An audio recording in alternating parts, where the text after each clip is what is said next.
It's now my immense pleasure to introduce to all of you Josh Nilson. Josh is Métis. He's from Willow River, BC, and he's worked in tech for over 20 years. He built the Eastside Games studio from a BC-based startup to the icon that it is today, and himself completed a very interesting market listing transaction just last year. On October 6th, it was my immense honor and the honor of BC Tech to recognize Josh as a mentor and someone to look up to in our industry, and recognize him as Person of the Year at the Technology Impact Awards. It's fantastic to see you, Josh. Congratulations again. And thanks for joining us today. Thank you very much.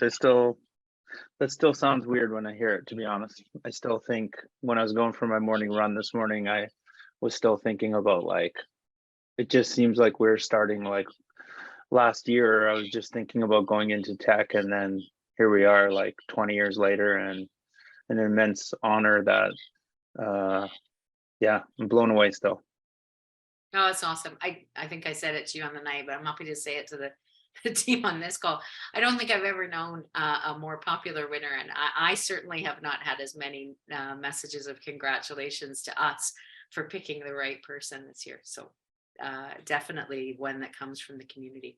Now, I did a very poor job of sketching some tiny points in your history, but you've had an amazing career, and I just wanted to ask you about your origins. So back, if you cast your mind back to growing up in Willow River, and I know that you didn't at the time think necessarily that you were going to have a career in tech, but what did you think?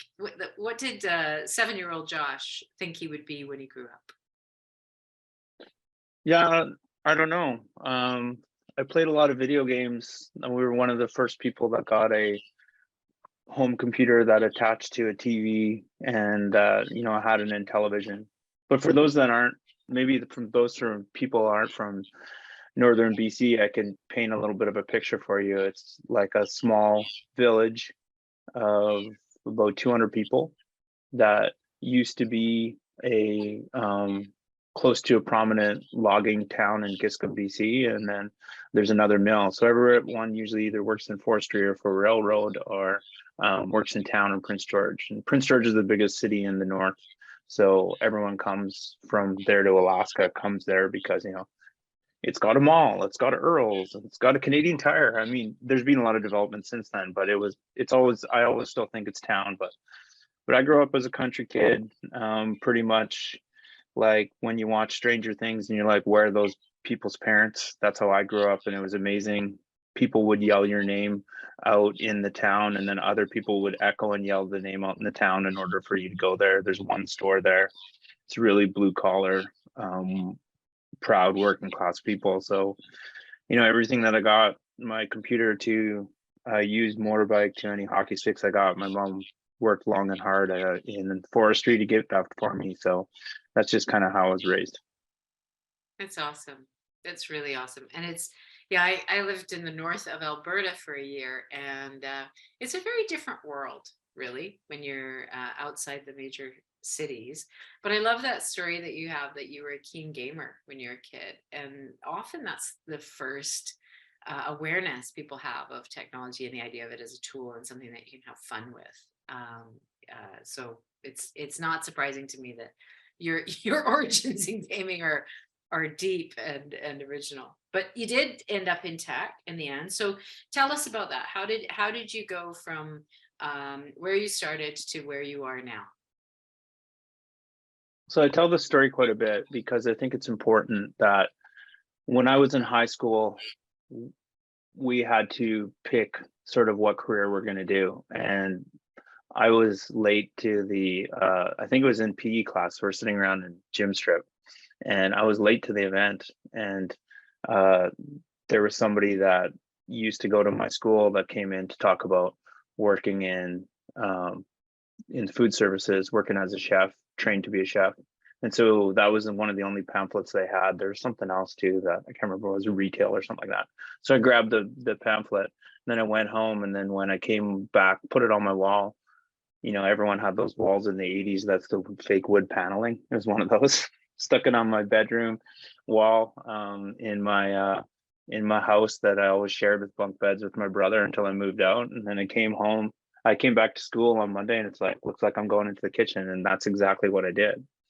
And I always tell that story because I think a lot of people that aren't around the big areas, and I think gaming in general and high speed internet is changing that. Work from home is changing that for a lot of people. So I think that's fantastic. But I think there's still lots of people that where university isn't even an option, that you're either going to work where your parents are working where you're set up with a job, or someone's going to hand you a pamphlet and you're going to do that. And I did that job for 15 years. And then I was in Whistler. I figured I was going to retire in Whistler. Whistler's like I feel like it's my second home. I love it so much. And I was riding snowboard. I was learning how to snowboard and riding on the mountain 50 days a year. And I'm like, I'm just going to work at hotels the rest of my life. It's a fantastic job and a great career. And you could stay cheap all over the world and live great. And then, I saw that Capilano College was having information technology. You can get a diploma in 2-year program in 1 year, but you had to do 10-hour days. So I did that and worked a couple jobs to do that at the time. And then I graduated, and I've been in tech ever since for 20 years now. It's amazing. Pamphlets appear to be a big Yeah. deal. Pamphlets. If you want something done, just give me a pamphlet. I'll probably follow it. Apparently, that's my goal, is just like give out pamphlets. And I actually voted for somebody that handed me a pamphlet. I'm like, I should give him a chance. I kind of like this guy.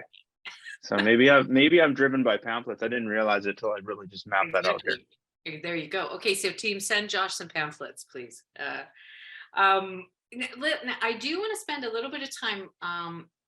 Do you mind talking us through like the beginnings of Eastside Games? Because actually we hear quite a lot about, when you were bigger and you were a success. Tell us how it got started, and tell us about the early days. Yeah, for sure. I think I told you this already, but the reason why I thought I didn't really want to go into, I wanted to stay in tech, but the reason why I didn't really want to go into video, like into production in games, was some communication barriers that I have. So growing up, I still have, you never get rid of it. I have a speech impediment, so I can talk fine, and you don't notice it until I point it out, but I'll go through long pauses, or when I get nervous, I can't actually think of the word, so I can't say anything. So it's very similar to what Joe Biden has, and he's the president. So who knows? Like you can work through it. But I think a lot of people don't get into tech as well because of those myths on, how can I be a co-founder of a company and not be able to communicate to a team, not to be able to public speak, because I heard you couldn't do that. So I was a little bit hesitant about joining as a co-founder from a small shop that we had. We started up with serial entrepreneur and one of my mentors in the industry, Jason Bailey, and Galen Aiken, who came from another big studio, which was Radical, and started making Facebook games. So we started with 14 people, limited budget, making Facebook games, and we made about 20 different Facebook games in the first days of social gaming. And why it was kind of interesting was, before then, when you made games in Vancouver, you had to get a publisher and you had to make something on console or on PC. And that was gaming. And gaming for casual, like Candy Crush and games like that, or any sort of word games or anything like that, they just didn't exist. Like they didn't exist for people, and they were known as, those are the small games that like some people play, but you can never make money on those games.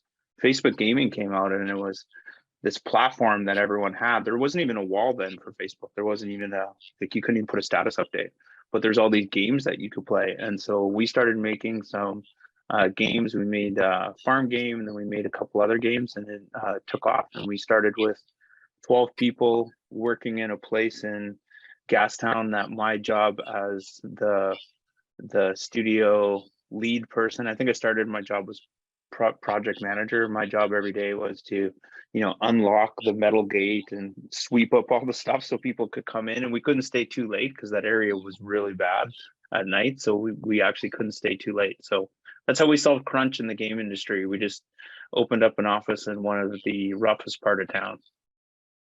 Awesome.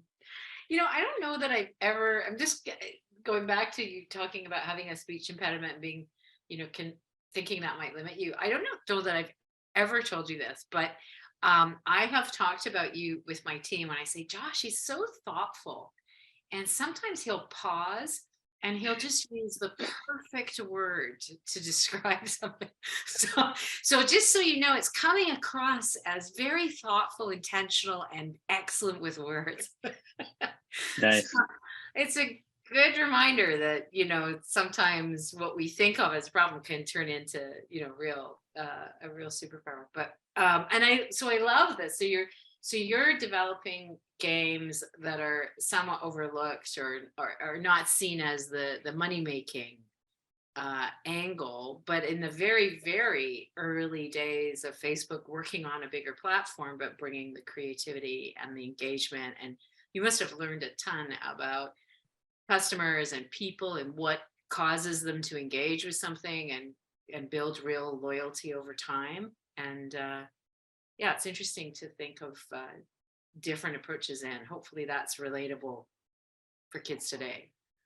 Yeah, it's like I think it's very similar to how if you want to get into games as a career, or you want to get new people want to get into the industry, it's very similar to those days. Like it went from having to have a very executive level, lots of money, used to have lots of money, used to have lots of influence and a big network in order to launch a game and to get it listed.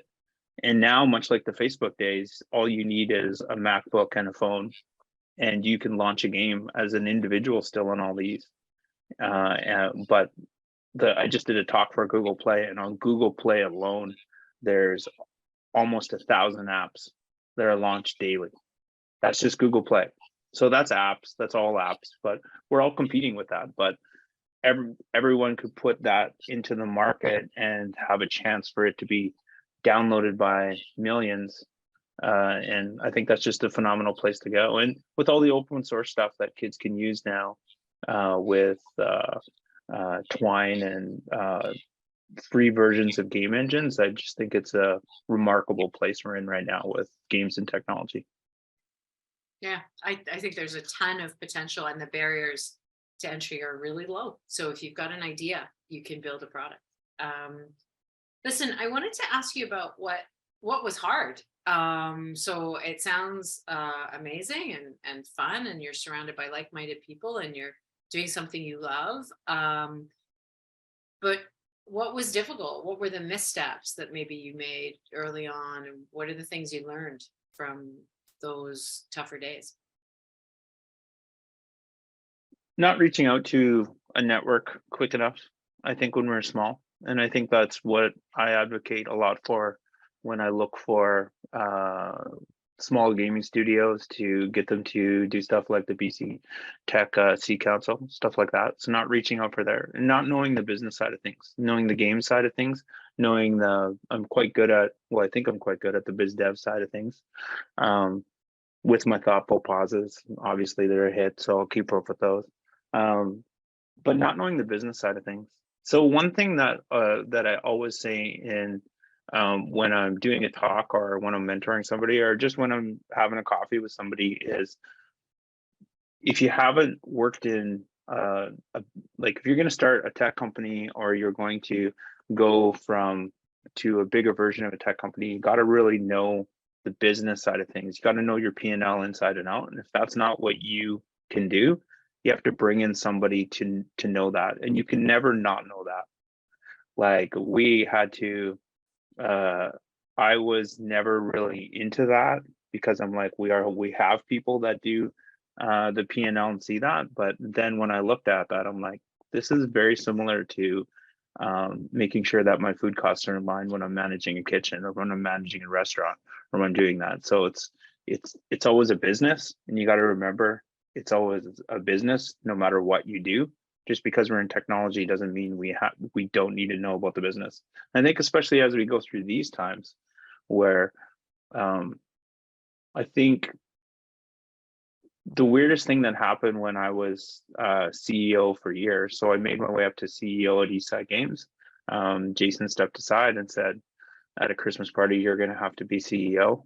And he tricked me because COO was the best job ever. When you have to be COO and CEO, that's a really steep learning curve. But one of the things that I never had to worry about was fundraising because we were bootstrapped the whole time. So that's a blessing and a curse because I never had to go through and see how much you have to go through when you have to take yourself out of your business and your customers and your product and focus on selling that to somebody else to raise money. So I actually have if anyone has any questions later about fundraising, I can't help you. I have no idea about that.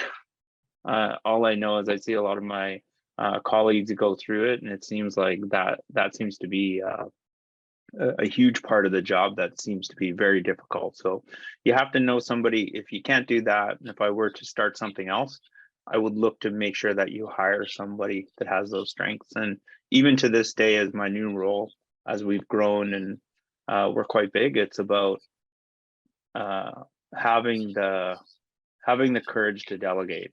Because I think sometimes I lack that and think I could do that. And I really can't because I'm not hands-on anymore. So you have to delegate almost everything so you can help coach versus doing by example, I think. Yeah. And I just thinking about that, raising money and the financial understanding and all that. Sometimes I explain it to people. It's a bit like a language. So it's like, if you've got conversational French, that's great. And you'll be able to order a beer. But if you would like someone to do something more complicated for you, it's good to get someone who speaks the language fluently. Right. And it's, but you still need to understand it yourself. Otherwise you're not going to know what this person is saying on your behalf. So it's really, it's a language, and you can learn the basics and then understand enough to make sure that you're aligned. Do you still, I think this is true for you at Eastside Games today. I think there's people who were there at the beginning and there's people who joined along the way. So you've got both those who were there in the early days and those who joined you when you were a success and you had to worry less about payroll. Yeah.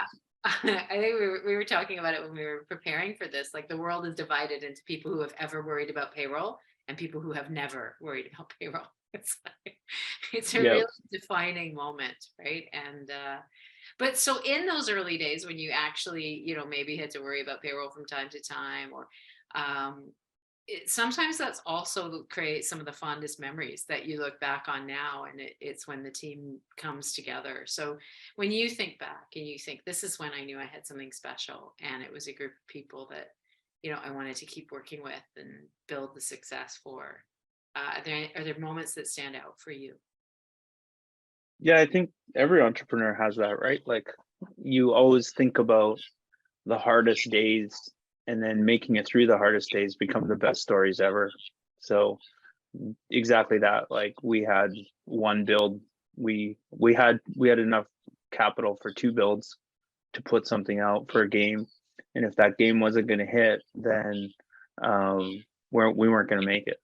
And so being open and be able to have, and it's different when you're small, like when you're 12, 14 people, you can actually, like, there's no, like, we're having a meeting, I just like stand up at my desk. We had a desks that all faced each other like this on a really small guest on studio. So it was desks all like this, and then the boardroom at the bottom. So it'd be like, excuse me, everyone, I got to tell you, like, this is where we're at. And, I understand if you want to go and look for something else, we'll all try to do it, but this is how much we got, and everyone stayed. We got the build out, failed on that build, and we got the next build out, and then that was the start of one of our first big games, and we were able to make it with getting some money to pay everyone for payroll, but it was tight. But then going back, I always think about then people move into a publicly listed company with what we have, which I think is a pretty good culture at Eastside Games, and some great products and stability and healthcare plan and benefits and all this stuff. And I kind of wish I could take some people back to that one moment, because that one moment where we all worked together to get it was amazing. But you can't. Everyone has to go on that same journey themselves. And but I think you romance it too. Like probably the next night when we stayed there till 2 a.m. and then came back at 8 a.m. We probably weren't like, wow, it was the greatest night of my life. It was like, oh, I hope this works so much. Yeah, I think our brains are very, very kind to us. We don't necessarily remember what we really felt on that moment. But it's fantastic to think back on things that you worked through together, right? And where you have shared experiences of trying something when you didn't know whether it was going to work out or not, and then it did. So listen, but then success started to come and compound. And when did it shift? Is there a moment? Can you think back and think, oh, there was a moment when either I realized it was shifting or I realized it had shifted, and we were really scaling and growing and really being successful? Is there anything that you remember? Yeah, there's a couple points there. I'd say, a big shift when we got a couple Facebook games that had traction, were really growing. We grew, that was probably 5-6 years ago, where we grew 1 year from 16 people to over 40 something people in 1 year. We brought in somebody to help us like recruit and do that. And it was also one of the hardest moments, because our culture just like, we didn't have the management side of it set up. So our culture was just strained right away. And we were trying to do too many products all at once. So we scaled that back. And then we went into doing games for all platforms, and then made our own game engine. And that was too ambitious. So we scaled back again. And then we just started focusing on mobile games. And then we kept up all of our legacy games, which we kind of still have a strong legacy game team that works on them and keeps them engaged for a long time. And we were able to scale. And I think the biggest hit for able to scale was we launched the Trailer Park Boys mobile game. And when it launched, I was actually down pacing on the floor at Supercell. I had a meeting with him, but I was pacing. And he sent me, one of my friends there sent me a text to say, like, what are you doing? Because I was just walking back and forth, pacing. There's a problem with the content on launching that. And then we launched the Trailer Park Boys mobile game, and it wasn't even fully featured complete. And it was a top 100 game in 100 companies, including in Canada and the US. It was a top 25 app. So we really hit the market at the right time, because there wasn't a lot of games that looked like the type of game it was. And it was also at the time when spending for games wasn't at the area at where it is right now. So we really were at the market at the right time with the right product, and that changed everything. Yeah, that's amazing. But it's like it's interesting to listen to you though with all those experiments, right? You tried one thing and then scaled back, and tried another thing and then scaled back, and you've got products constantly coming into the market. But that's what enables you to be at the right place in the right time when your moment. Yeah, for sure. I have, if I have well, actually I do have an action figure here, but my action figure that the Funko made me, it's got a pug, and for some reason I look like Be Real in it with a goatee. I don't think I've ever had that, but I have a coffee in my hand. So my go-to catchphrase is "Let's go for a coffee," and it means I'm gonna hit you with something that's like, here's our new plan. We got to do this. So my thing that I always do is I always have a plan A. Plan A is what's happening now, but I always have a plan B and plan C, and I always have those set up. So throughout Eastside Games, we've had at one time, we always wanted to make sure that we don't think of ourselves as a game studio. We think ourselves as a tech company. So we want to make sure at one point we had a game engine that we built that's really expensive and not a great idea. So we threw that plan away. Unity did it a lot better, and Unreal did it a lot better than we did, but it's functional and still working. We still have a game analytics platform that we're building on that a lot of the developers we publish with work. And then what we have now is we have a game we have a we do game publishing, and we have a platform that sits on top of a game engine and basically provides all your game optimization and all the Asians, the optimization, the monetization, all that. So we have that. So all those ideas spurred out of just being a game developer and wanting to do something easier than it was. And then we're like, this should be a product. Like, we should focus on products. So the hardest thing has been having some people that work on the games and some people that work on the products. So we're figuring that out now. That's awesome. Yeah, and that's sometimes where the best innovation comes from, right? Like I suppose that's the Slack story, is trying to solve a problem that you and many other people have, and then realizing, hey, this is actually pretty powerful. There's a lot of origin stories like that in Vancouver. You've given me an idea for my next blog. So. Nice.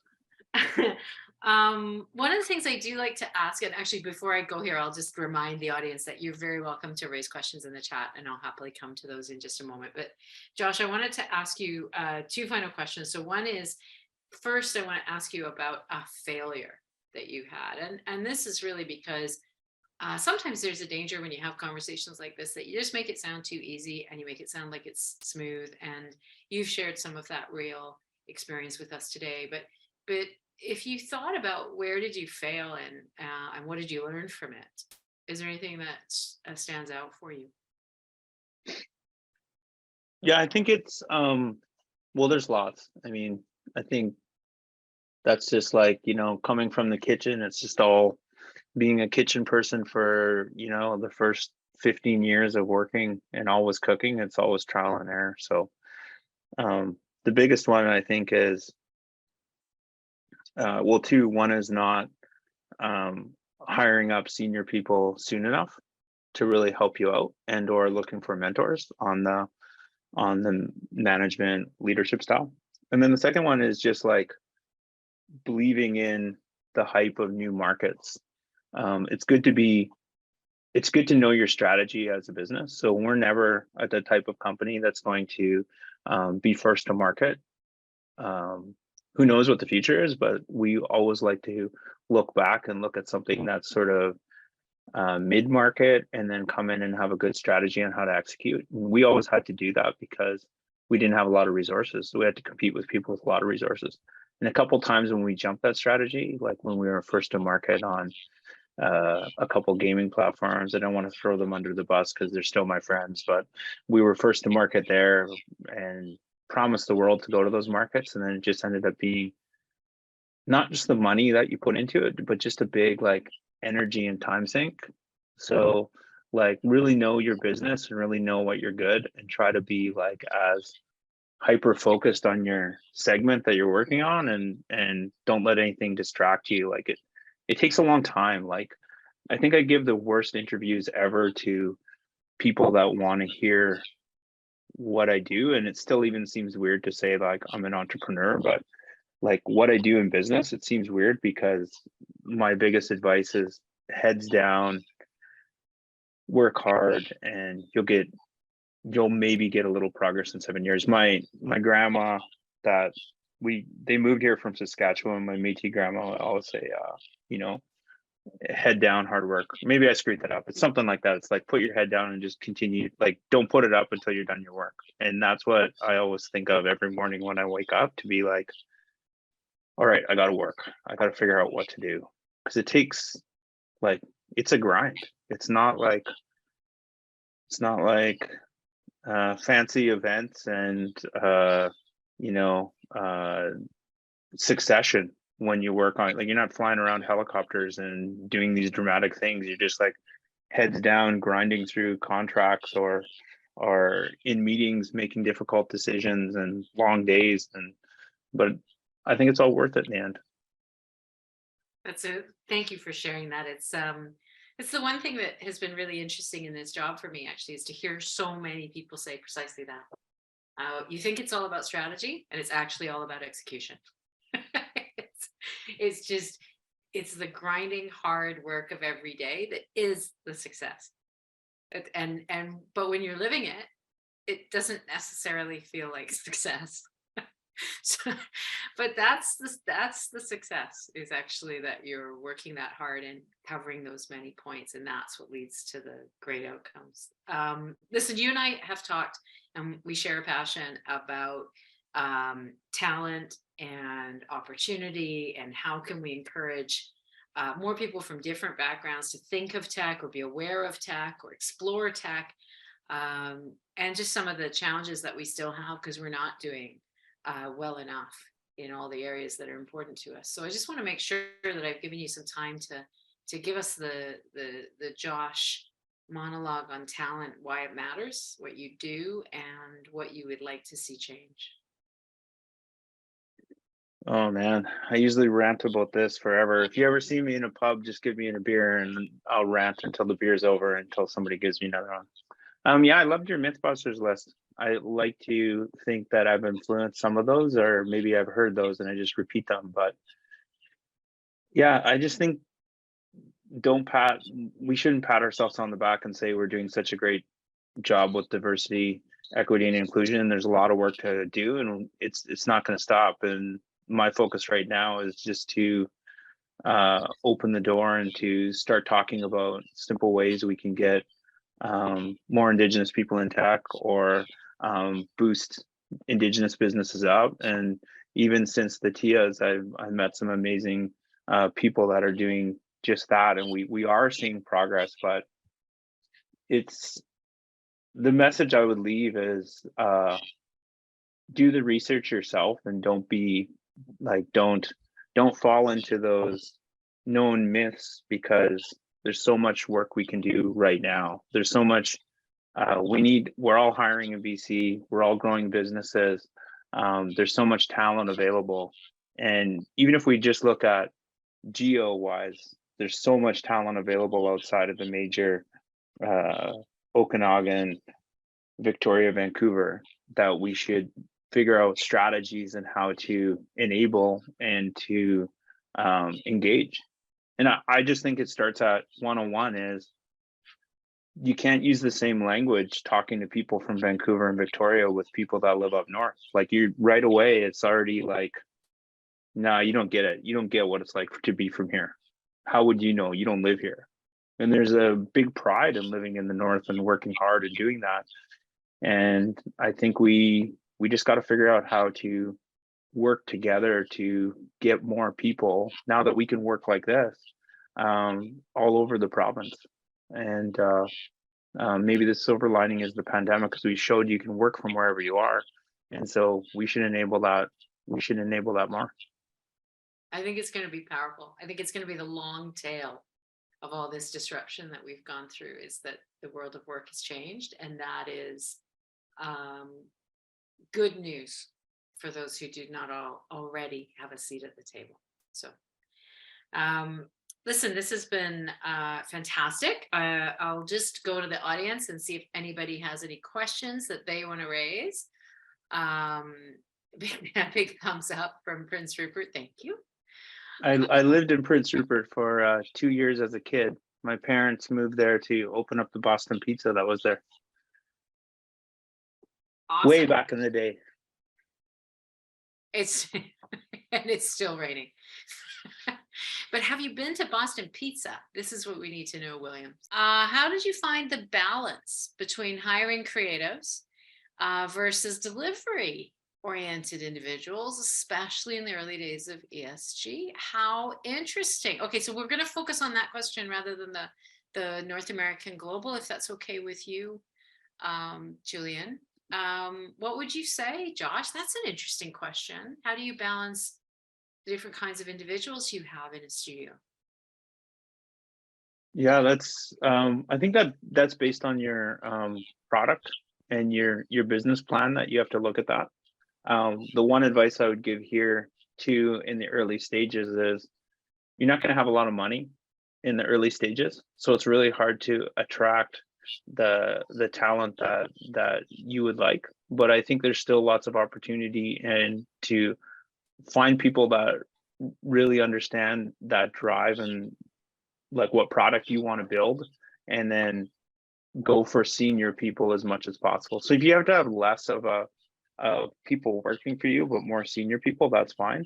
And then I think it's a big blend on, sometimes it doesn't have to be a senior person, but it's more a junior person, but really understands your vision and your passion and what you're doing. You can get some amazing people. Like we've had some amazing people that work for us on both the creative and operations, that started with no experience in games at all, and then ended up working 7, 8, 9, 10 years for us, and moving across different disciplines. So I think that's all about how you set your culture up in your company. If you make it very if you try to set your company up like a big company, try to set your company up like a Microsoft and you're a really small company, or an EA and you're a really small company, that culture is going to maintain if you're 8 or 12 or 14 people. There's nothing wrong with any of those companies. They're both wildly successful. But if you're only 14 people, you're going to have a culture that's a lot different than a company that has hundreds or thousands that also has lots of equity and money. So you really have to make sure you're all in sync and you're honest and you talk about that. Because what you go to set up at first is driven and changes by the type of people you hire. Thanks for all the work you do. Thanks for the passion you continue to bring. And we'll do what we can together to change some of those really important topics in BC. So thank you. Yeah, thank you very much.